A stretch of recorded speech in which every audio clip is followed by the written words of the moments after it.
February in Adams County, southern Ohio, and the snow lies 2 feet deep over the bee yards along Scioto Brush Creek. 3 men walk between the drifts in their heavy coats, boots crunching, breath white in the cold. To their left stands a row of modern boxes, lids thrown back, still and silent, dead all winter no matter how much sugar they were fed. To their right stands something none of them would have kept. 30 hollow logs, thick and gray and rough, set on old stumps like they were set there 50 years ago. Dale Kessler, the county bee club president, stops at the nearest log. He pulls off a glove. He lays his bare hand against the frozen bark, then leans in and puts his ear to it. And he hears it. A low, steady hum, warm and alive, rising out of a piece of wood in the dead of February. He does not say anything. Beside him, Ray Coburn, who trucks his hives to the almond bloom every spring, takes off his cap. These are the same men who laughed in front of the whole club the night Ray Coburn laughed loudest and Wade Pearlman gave the joke its name. Keeping bees in firewood. These are the same logs a county inspector had ordered destroyed, and now every box they own is empty, and her 30 logs are humming. The question in all 3 of their faces is the one nobody can answer. What did those old logs do that no modern hive and no chemical in the county could? But to understand what she kept alive in that wood, you have to go back.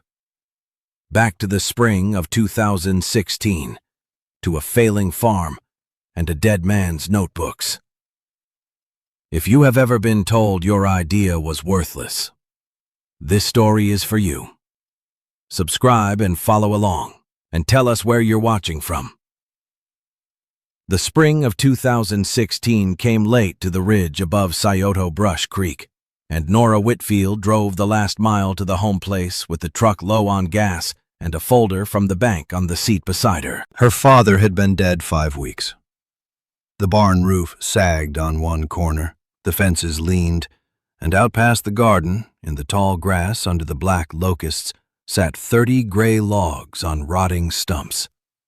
Her grandfather Elias had cut and hollowed them himself, one every year or two, across half a century. She had not walked among them since his funeral. She went to them anyway, boots wet to the ankle. The nearest log was chest high and thick as a rain barrel, the bark long gone, the wood silvered and hard. She laid a hand on it and felt nothing at first. Then, faint through the grain, a hum. Alive. She pried the flat lid stone off the top and looked down into comb the bees had built to their own plan. No frames, no rows, dark with age and glued to the walls with a hard brown resin that stuck to her thumb. In the house she found his notebooks, 41 of them in a feed sack in the closet, each one dated on the cover in pencil. Swarm dates, frost dates, Mite counts scratched in columns nobody had taught him to keep.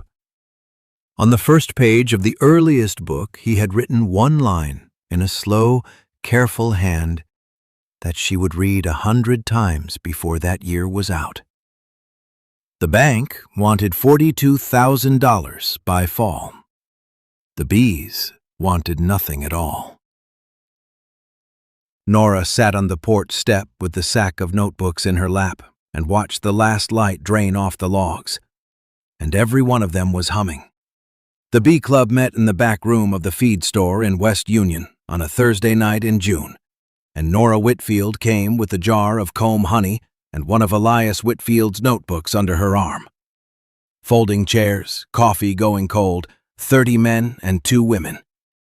She stood up when Dale Kessler asked if anyone new had bees, and she told them about the 30 logs on the ridge, the fixed comb, the 50 years of records. She said she meant to keep them the old way, no boxes, no strips, no fall treatments. The room went quiet. Then it laughed. Ray Coburn laughed loudest. He hauled 400 hives to the California almonds every February and knew what money in bees looked like. "Honey," he said, "you can't inspect firewood. Cut that comb out. Put them in Langstroth boxes. Treat them in August like the rest of us, or you'll bury every one by spring." Kessler was gentler and worse. He told her the wild tree bees all died when the mite came through in the 90s, that sentiment did not overwinter a colony, that her grandfather had gotten lucky for a while. A younger man near the door, Wade Perlman, who ran 200 nukes for sale each spring, put it plainest. "Bees in firewood," he said, and shook his head. "She's keeping bees in firewood." The phrase went around the room and stuck. Nora did not argue. She wrote 3 words in the margin of the open notebook while they talked, closed it, and set the jar of comb honey on the table by the coffee pot on her way out. Nobody touched it. At home that night, she carried a lantern out to the black locusts, knelt at the weakest of the 30 logs, the one that barely hummed, and reached up under the lid to feel how few bees were left inside. Late October on the ridge, the black locusts bare, frost already whitening the grass by 7 each morning. Nora Whitfield carried her grandfather's oldest notebook out to the logs with a borrowed thermometer and a tape measure looped over her wrist. She meant to check what Elias had scratched in the columns against the wood itself. She laid the tape across the mouth of the nearest log. The wall measured nearly 6 inches of solid oak, gray and hard as bone. A pine box down at the club sat under 3/4 of an inch of milled board. She wrote both numbers down. Then she slid the thermometer through the small bottom entrance and waited, breath fogging, hand flat on the bark, feeling the low hum under her palm. Elias had kept the honey weights, too. Page after page, a colony in a log going into winter heavy and coming out in April having eaten far less than a box beside it. He had underlined one entry twice. The cluster in thick walls did not have to burn stores fighting the cold that poured through thin pine. Warm walls, less honey spent, more bees alive at thaw. She turned to a later page and found the resin. He called it bee glue. The bees had lined every rough inch of the cavity with a hard brown envelope of it, and where Elias noted a heavy coat, he noted fewer sick colonies the spring after. She scraped a bead of it under her thumbnail and smelled it, sharp and clean, like pine and something older.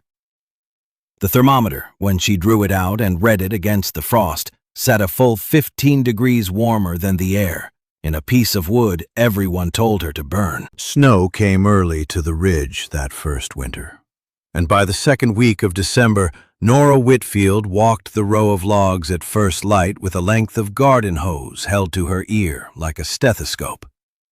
She pressed the free end to the bark and listened. 28 of the 30 answered, a low, even roar. 2 gave nothing back.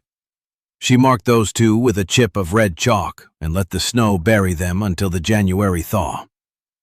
When the warm day came, she lifted the lids on the silent ones. The clusters had died small and tight against the comb, heads pushed into empty cells the way starved bees do, though the honey still sat heavy above them. On the floor of each log lay a scatter of reddish specks no bigger than a pinhead. Varroa. She scraped a spoonful onto a white saucer and counted, then rolled a half cup of dead bees in a jar of alcohol and counted again, mites against bees, and wrote the ratios in the same cold columns her grandfather had kept. 9 mites to 100 bees in one, 11 in the other. Numbers that killed. Wade Perlman would have told her to strip and treat every hive that fall. She did not. She spooned the dead into the stove, closed the 2 empty logs, and left the surviving 28 untouched through the rest of the cold. Elias had set it down plainly on a dog-eared page. Let the weak ones go. breed only from what lives. Kessler called that superstition. She called it a count. She stood in the melting yard with the saucer of mites drying in her palm and asked herself the only question that mattered. If she never once reached for a strip, how many of the 28 would still be humming when February came again? The swarm left on a bright morning in late April, and Nora Whitfield was hanging wash at the house when she heard the roar climb over the black locusts. By the time she ran the ridge with a bucket and a sheet, the cloud had already lifted past the fence line and drifted east over the creek. Gone. One of her strongest logs, a colony she had counted on, poured itself into the sky and abandoned the comb behind. She stood in the wet grass and wrote the date down anyway. Worse came in the shed. 3 combs of stored comb she had cut and saved sat webbed over with gray silk, riddled with the tunneling of wax moth larvae. The wax turned to gritty dust. She scraped a handful into her palm and let it fall. The truck that pulled up the lane that afternoon belonged to Harlan Voss, retired 30 years off the state apiary board, a narrow man with hands spotted like old paper. A neighbor had told him about the girl with the log gums. He looked at the empty log a long while. "You didn't lose her to mites," he said. "She got crowded and cast a swarm, and you weren't standing here to hive it." He showed her how to read the queen cells along the comb bottom, how a small cavity pushes a colony to split, how each split leaves the brood nest empty for a spell. He set a bait box, baited with old comb, in the fork of a walnut. "Count clean," Voss told her. "Sugar roll, not guesswork. Half a cup of bees, count what falls." Then he climbed back in the truck. Nora watched the dust rise behind him down the lane and settle slow over the ditch weeds, still holding the ruined comb in her fist.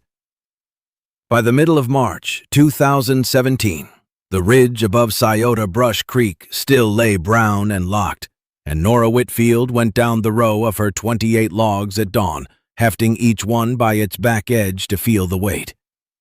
Every one dragged heavy against her hands, comb still full, the low, steady roar going on behind the bark. She lifted no lids. She listened and hefted and set the pounds down beside her grandfather's old columns. Word had already come up off the flats. The club men had opened their boxes to a hard count. Better than half their colonies had starved thin through February, and the ones still alive sat light as kindling, so the men were stirring sugar syrup in 5-gallon buckets and pouring it into feeders to hold what was left. Wade Perlman had fed his rows twice already. Nora had fed nothing. The truck that turned up her lane in late April belonged to Merrill Cade, who worked 40 acres of old apple trees down in the creek bottom, trees his father had grafted before him.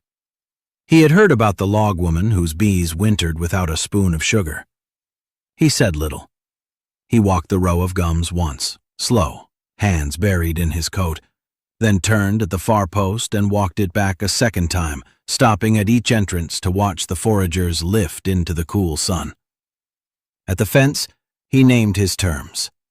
$10 a hive for the bloom, 3 weeks among the trees, and a share of the first honey cut. Nora told him she would bring 6 of the strongest. That evening, she backed her grandfather's flatbed up to the first log, crouched in the wet grass, and worked her hands under the cold oak to lift.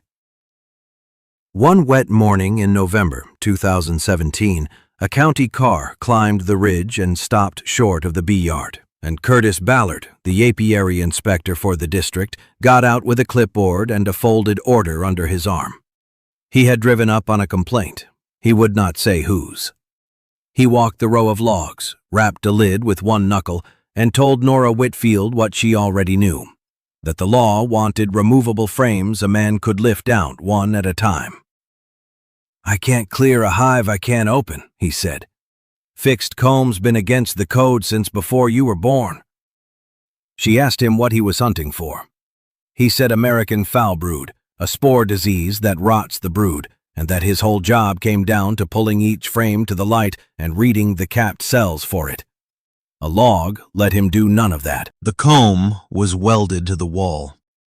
To Ballard, a sealed gum was a locked drawer with no key, and a locked drawer in a bee yard was the kind of thing the state burned, to be sure. He handed her the paper. 30 days to move every colony into standard boxes or destroy the logs by fire. He signed it against the wet hood of the car and drove back down the lane. Nora read it twice on the porch and slid it under a jar of last summer's honey. Down in the creek bottom, the ground already lay sodden, the forecast dropping a few degrees each week. She had 30 logs, a hard fall closing over the ridge, and one line from the inspector she could not shake, that the spores, he feared, could lie quiet in Old Combe for 70 years and still kill. The count going yard to yard around West Union that February 2018 was the same grim number everywhere. Dead. Mostly dead. A fistful of bees where a colony had wintered. The hard freeze that came down over the ridge in November had hollowed out the boxes on the flats. Curtis Ballard drove up the lane to serve the 30 days he had written and found Nora Whitfield hefting her logs at first light, the low roar going on behind the bark of nearly all of them. He left the order folded in his coat and stood a long while. By noon, 2 trucks had climbed the same mud tracks. Wade Pearlman came, and behind him, a heavy-set man Nora had never met, Del Rearick, who hauled 400 boxes to the California almond bloom every January, and had laughed loudest at the club about a girl keeping bees in Stovewood. They walked the row. Rearick crouched at an entrance and watched the foragers lift into the cold sun on cleansing flights, bellies gold. He rapped a lid, felt the weight, said nothing. Ballard finally spoke. "How many did you lose?" 3, Nora said. "Out of 30. Rearick straightened and pulled off his cap. He had wintered 400 boxes and pulled maybe 200 alive, fed twice, treated on schedule. He looked down the line of oak gums humming in the snow, then at the paper riding in the inspector's pocket, and turned the thing over in his mind that none of them could yet answer. What had the old wood and the untreated bees done that his chemicals and his warm sheds could not? Early April greened the ridge again, and Curtis Ballard drove up the lane a 3rd time, this time with a different paper riding on the seat beside him. He found Nora Whitfield splitting her strongest logs into starts, easing bars of brood and bees into small pine boxes she meant to sell. He watched her hands a while before he spoke. The state would not burn a yard that had outwintered every other bee yard in the district. He had written the thing up fresh, a standing agreement. Each fall, she would let him lift 1 strip of comb through a cut hatch in a single gum and read the capped brood for foul brood. And in trade, the logs could stand. Word of the February count had already run the creek roads. Wade Pearlman came up asking for 2 queens raised off the stock that had come through the winter untreated. Nora sold them at $35 each and wrote his name in Elias Whitfield's ledger under a clean column. Merrill Cade, the orchardman, ordered 4 nucleus colonies for his bottom trees. Even Del Rearick, who hauled 400 boxes to the almonds, mailed a letter asking after her breeder queens and folded a check inside before she had named a price. By the middle of June, she kept a waiting list on the back of an old feed sack. She grafted young queens off the 2 gums that had never once taken sugar or a drop of chemical, dated each cage in pencil, and set them in a cooler on the porch rail. Evening light slid down the row of them. A single worker crawled the mesh of the nearest cage and pressed her tongue through the wire to the caged queen inside. A Sunday in late November, 2018, and the first hard snow came back over Adams County, laying the same 2 feet across the bee yards along Scioto Brush Creek. Nora Whitfield walked her row of oak gums with a lantern before dawn, the way Elias always had, and pressed her ear to the cold bark of one log after another. Under every lid, the low roar answered. She stopped at the two oldest gums, the pair that had never taken a spoon of sugar or a strip of chemical, and lifted the last of Elias Whitfield's notebooks off the porch shelf. 53 winters of dates ran down the pages in pencil. On the final page, under the entry for the winter he died, he had set down one line, the same line she had read aloud into the dark that first February. She said it now, over the humming logs. Keep the ones that keep themselves. That was the whole of it. She had not warmed her bees, nor fed them, nor dosed them. She let the weak go in the cold, and bred forward only from the survivors, in walls thick enough to hold their own heat, sealed in the resin they laid down along the grain. The county had trucked its colonies to the almonds and buried them by February. The old man in the churchyard had kept his half a century in firewood, and now she kept hers the same way. The land does the choosing, if a person is patient enough to let it. What looked like stubbornness in a young woman with 30 hollow logs was only an older kind of listening. The bees that live will teach you how to keep bees. The rest is noise. If somebody ever laughed at you for doing a thing the slow, old way, tell us in the comments how it turned out, and tell us where you're watching from. Subscribe and follow along, and we'll be back next week with another.